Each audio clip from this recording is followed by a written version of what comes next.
শিক্ষা সচিব এবং শিক্ষা উপদেষ্টাকে পদত্যাগ করতে লাগবে এবং সে পদত্যাগ করতে হবে 1 ঘন্টার মধ্যে। 1 ঘন্টার মধ্যে যদি পদত্যাগ না করে, গত জুলাই যা দেখেছে সেই জুলাই আবার দেখবে। যে গতকাল যে বিমান দুর্ঘটনা হয়েছে সেখানে লাশের সঠিক হিসাব দেওয়ার লাগবে। তারা এমন দেখা গিয়েছে বেওয়ারিশ লাশ হিসেবে ঘোষণা করছে এবং লাশ গুম করে দেওয়ার মতো ঘটনা হচ্ছে। সেখানে আমরা দেখেছি সেনাবাহিনী, অভিভাবক এবং শিক্ষকদের উপর হাত তুলছে, তাদেরকে সরিয়ে দিচ্ছে যেন তারা সঠিক সংখ্যা না বলতে পারে। এমনকি যখন তারা বলতে চেয়েছিল সঠিক সংখ্যা, তাই দেখা গিয়েছে যে সেনাবাহিনী তাদের উপর হাত তুলেছে এবং বিভিন্নভাবে নির্যাতন করেছে। এবং পরবর্তীতে আমাদের যখন শোক দিবস ঘোষণা করা হয় আজকে, সে সময় শিক্ষা উপদেষ্টা কীভাবে ঘোষণা দেন যে না আজকে এইচএসসি পরীক্ষা হবে। রাত তিনটায় আমাদের জানিয়েছে যে আজকের এইচএসসি পরীক্ষা স্থগিত। তাও উপদেষ্টা শিক্ষা মন্ত্রণালয় থেকে কোনো প্রকার বিবৃতি আসেনি। বিবৃতি এসেছে তথ্য উপদেষ্টা মাহফুজ আলম থেকে।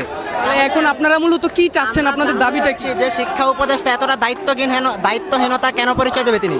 আমাদের মূল দাবি মেনলি যে আজকে শিক্ষা সচিব এবং শিক্ষা উপদেষ্টাকে পদত্যাগ করতে লাগবে এবং সে পদত্যাগ করতে হবে 1 ঘন্টার মধ্যে।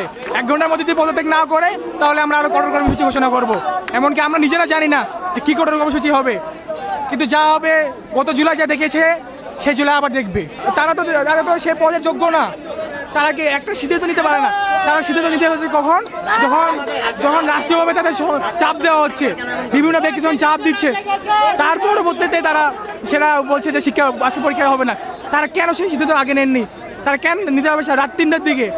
সেই শিক্ষার্থীরা সারা রাত জাগিয়ে থেকে যে কখন ঘোষণা আসবে, পরীক্ষা হবে কিনা।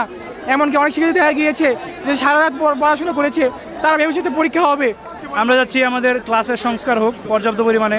বর্তমানে যে আমরা যে কলেজে পড়াশোনা করি বা স্কুলে পড়াশোনা করি, ম্যাক্সিমাম কি আমাদের প্রাইভেট পড়া লাগে, কোচিং করা হয়। কেন? কারণ কি শিক্ষা ব্যবস্থায় ত্রুটি রয়েছে। সেই ব্যবস্থায় তারা কোনো অগ্রগতি না ঘটিয়ে পরীক্ষার মধ্যে যত জ্বালাও পড়া শুরু করে দিয়েছে। যে 32 পেয়েছে তার কি 30 পাওয়ার যোগ্যতা নেই? অবশ্যই আছে 1 মার্ক পাওয়ার। এই ধরনের এগুলো হচ্ছে বদমাইশি, যেগুলো হচ্ছে 6 লাখ শিক্ষার্থী যারা ফেল করেছে তাদের মধ্যে অনেকে অকৃতকার্য হওয়ার, অনেকে অকৃতকার্য হওয়ার মতো না, অনেকে 1 বিষয় পরীক্ষা দিয়ে 2 বিষয় ফেল করেছে। শিক্ষা ব্যবস্থার এই ধরনের গাফিলতি।